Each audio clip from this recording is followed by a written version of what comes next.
that leads to some of the research and scholarship that you've contributed to the Academy of Education primarily that's had a significant national and also international impacts. The first area of research that we want to talk about is your work in assessment. You want to give us a little bit of a history in terms of that, because that also leads from your work with Popham and some of the others you mentioned. Sure. So Bob Glazer was someone I met when I was a grad student, and Art Lumsdaine was also very much interested in assessment and evaluation. If you think about the time periods, they were working in World War II military training and very interested in making sure that the training had appropriate impact, as well as looking at affective things like, did people want to be in the Army? And apparently a lot of people didn't. So they were trying to develop, more positive attitudes as well. So Popham's work was, very behaviorally oriented. And I liked it because it was the opposite of being an English major. Being an English major, you made up your own kind of reality about whatever you read, and you could sort of influence the reader's judgment of you by using certain words in certain ways. But it was kind of a different kind of reality. I had this naive notion that you did an experimental study and you got an answer and it was a real answer. Okay. Now, I didn't quite understand about the nuances at the time, but it felt so much clearer and better. And it was something that I was kind of drawn to. And at the time, Jim Popham was an assistant professor, desperate, of course, to become an associate professor. And I was a good writer, as he was. And so we did lots and lots of studies and writing together, books and, media. We did a lot. I got great experience from him watching, how you got from A to B. And I had many advantages, I think, at that time, being a woman. I was doing a backup story about that someone had asked me to do about what I had done, and I looked it up that at UCLA, the first woman law professor was hired in 1968 as well. It's kind of shocking. I think 5% of the medical school class was women, and something similar in the law school. And they were in women's fields like gynecology, pediatrician, or family law. So it was a very odd environment. There were hardly any, there were women in the graduate school, but they were very archetypal. The maiden aunt, an aggressive New York person. Sure. There was no one that I wanted to be like except one woman named Barbara Keogh, who was calm and smart. And I thought, no, she's the one. But there were very few women around. And I ended up with lots of young women graduate students who thought they wanted to be like me and thought I had the perfect life.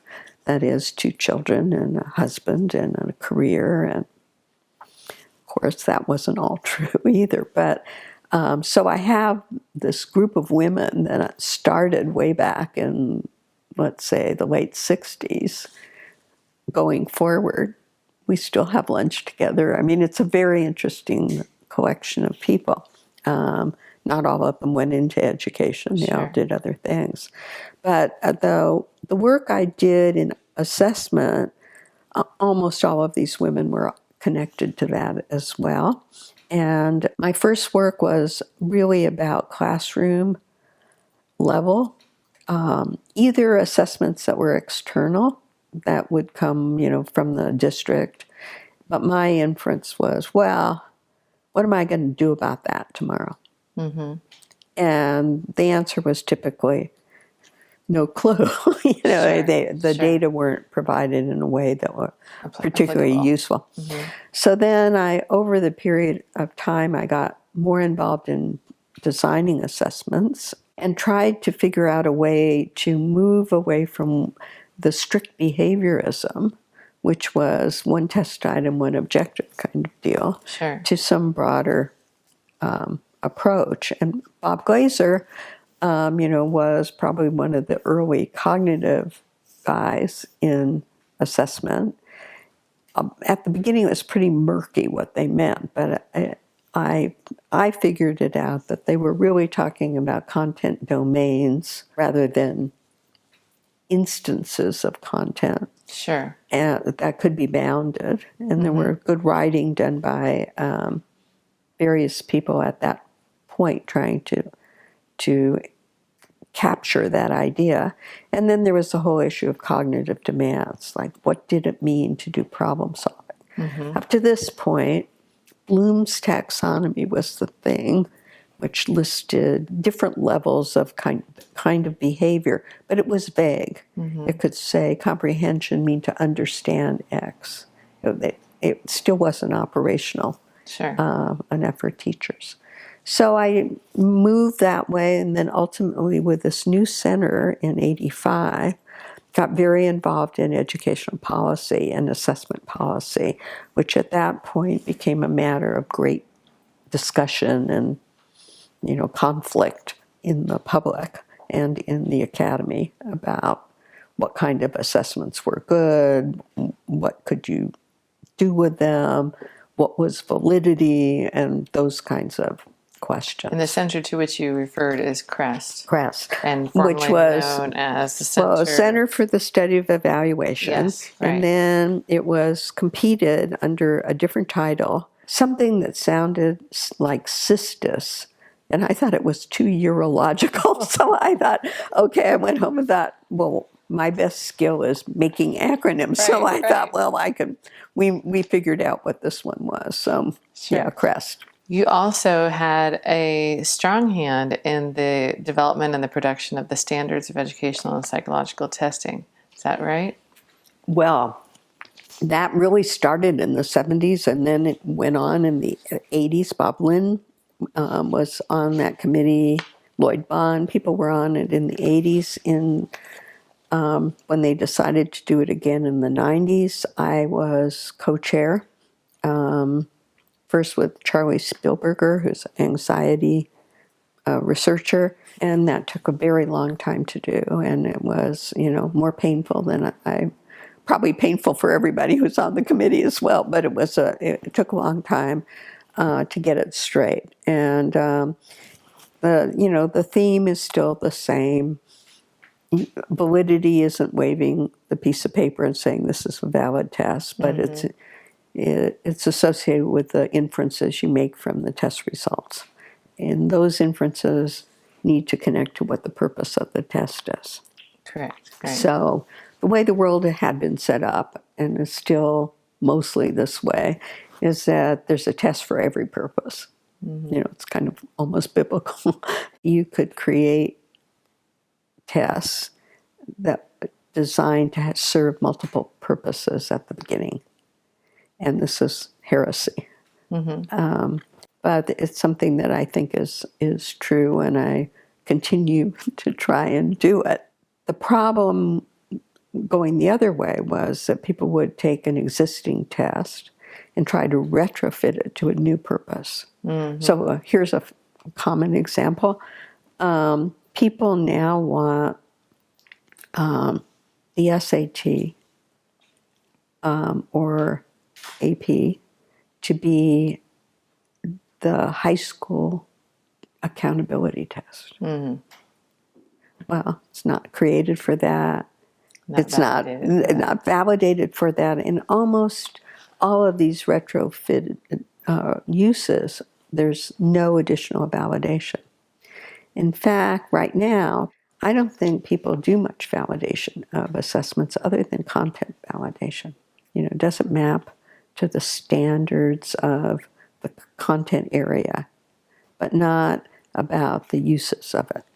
I agree with that. Yeah. Oh, good. Yes, I very much so. And I'm curious as to, because you've done a lot of policy work with CRESST, you've also done a lot of applied work with schools and practitioners and teacher educators.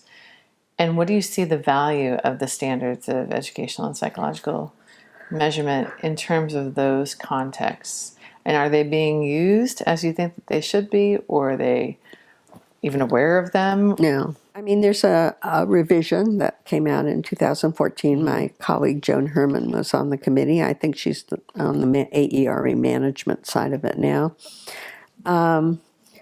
And I think the part that I contributed in the 99 edition was to make fairness a particular chapter.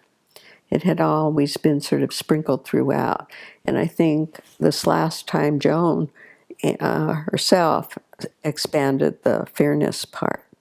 So I think that given the recognition, overdue recognition of the diversity we have in our schools, and the fact that no one size fits all, that equity is a really important concern for validity and needs to be dealt with. When I was the chair running around going to ETS and ACT and test publishers, I was interested in whether, I was going to be bringing fire, to everybody. Here, I'm going to fix your program. And I found that many of these places had very strong sets of standards that they used themselves already. Mm-hmm. They had taken the old standards and elaborated them. So at the test publisher level, I think they're in use. And, to be snarky about it, maybe because it's a protection against lawsuits. Mm-hmm. But there's also, in those test companies, very smart and dedicated people who want to do the right thing. So I think those standards have purchase there. Mm-hmm. The policymakers will use the standards reference when it comports with their own policy view. Mm. If it doesn't, then it's not there. And I think that's sort of the truth of educational research. Sure. It gets used when it fits with the goals the policymaker has. Otherwise, it's dismissed. Dismissed exactly. The standards were never developed to guide teacher-made tests. Right. So, and I am of two minds about teacher-made tests. Most teachers, from my experience, are not interested in making their own assessments, except, in a kind of sandbox environment, mm-hmm. or if there's a huge set of incentives for them to do it. They want to teach, and often they don't see the intrinsic connection between what people call classroom assessment or formative assessment. I think it's a great idea. I think it's been largely oversold. I don't think the data support it much, partly because the notion of formative assessment implies that once you have the data, you can do something about it. Mm-hmm. But the curriculum pacing has changed, so people don't have time to fix things anymore in classrooms. They have to march along. So that part of, the question is, what do you do with it if you find out that there's a problem or a need and you don't have the time to fix it as a teacher, or you can't remedy it? So, I'm always throw my hopes and dreams on technology and think, well, maybe there'll be a way that systems can make things happen that teachers are unable to do because of the exigencies of how curriculum pacing has evolved over the last few years. So that leads me to my next question, actually. Oh, good. The most pressing needs for future research and also practice and possibly policy in terms of this area. Assessment.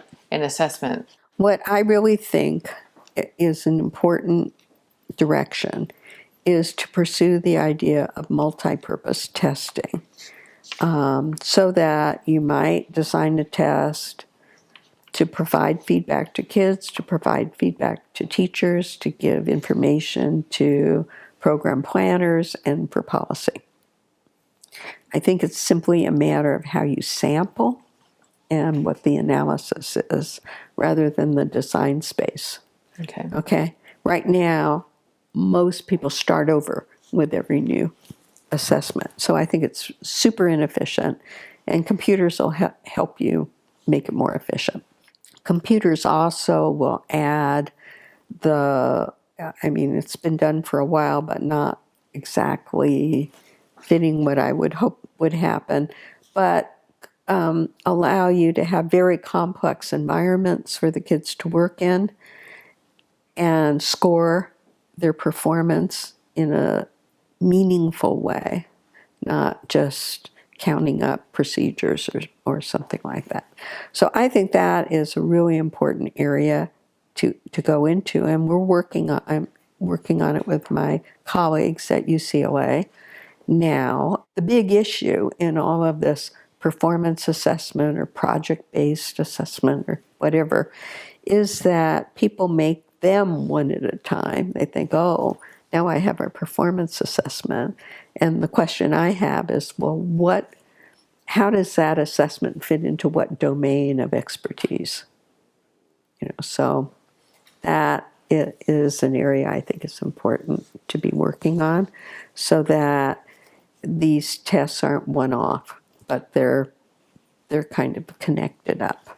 So we're talking mostly about formative assessments in terms of using them Or policy ones. No, I mean, like, let's say we're working for the project for the Navy, which is their end of course exams in Navy training, sort of the second level of training that a new sailor gets. And there's something on the order, people use different numbers, between 67 and 90 jobs these sailors can have.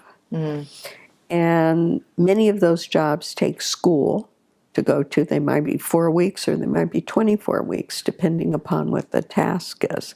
So if it's an electronics task, it might be a longer one than if it's a damage control, keep the ship afloat task. Sure. And so the idea that we're working on is we're creating a framework or architecture for the assessments. It involves multi-level, like who are the users, who are the stakeholders, all of those things, as well as what's the cognitive demands. And in the Navy, they're pretty much problem-solving, procedural, and declarative kinds of things. There's not much more going on at this level. But what's different is that if you're in a school for personnel specialists, what you learn to do is make sure that the forms people bring in will be correct so they can get pay sent to their grandmother or whatever they want. If you're in electronics one, you really have to understand how to troubleshoot and do circuitry and things like that. So you can have the same framework, but just swap out the domains that it works in. So that allows people to make cross-domain comparisons about the goodness of instruction, the testing, and so on, which you can't do if the test is nested in a particular subject matter. So my sense is the world's changing fast. There are going to be lots of new jobs or lots of new areas of expertise. And we can't stop and say, okay, it's going to take us 5 years to make a test for this, because people want to understand the competence level that people have. So this is related to your work in learning-based assessment. It's all connected. It's all connected. It's all connected. Formative assessment's a subset of assessment, right, which has to do with improvement.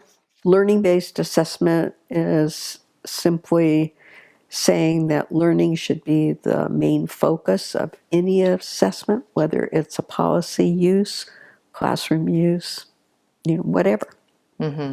So it just seemed to me that some tests developers were focusing on the subject matter Sure. out there. And the 7 of functions. Right. Right. Right. Primarily. Right. Right. Well, you know, if you go back well before you were born, there was a person named Ralph Tyler. Yes. And Ralph Tyler, you know, did all of this work. But when he was talking about sources of objectives, he said there were 3 sources. One was what the learner, what they needed and how they learned. The second was society and what the uses would be. Mm-hmm. And the third was the domain or the content area. And I think we've sort of tilted heavily to the domain side rather than keeping it in balance. Mm-hmm, mm-hmm. And that, you know, I think that's a challenge for, you know, years to come, smarter, younger people to deal with. To figure that one out. And you had a book that you published in 2014 along with co-author Gordon called From the Assessment of Education to Assessment for Education. That's just the beginning of, I mean, it's not a whole book. It's just a piece of it. Okay. And that was the Gordon Commission, where he worked probably most closely with Jim Pellegrino, but there were a lot of assessment people in the group, people you might know, Randy Bennett from ETS and Luis Gomez, also from UCLA, trying to understand what this was about. Ed Gordon is still working on this concept. I just saw him this summer. His daughter lives in the LA area, so we had a chance to talk. He sees testing as a civil rights issue. That the way, if you're not testing for learning, then you're damaging the life chances of kids who start in a lower place. And he's actually doing a whole new book on this particular topic, which I think is an interesting take. Important. Yeah, he's not a technician in any sense. He's just a big thinker. Sure. Yeah, I think he's in the series too, right?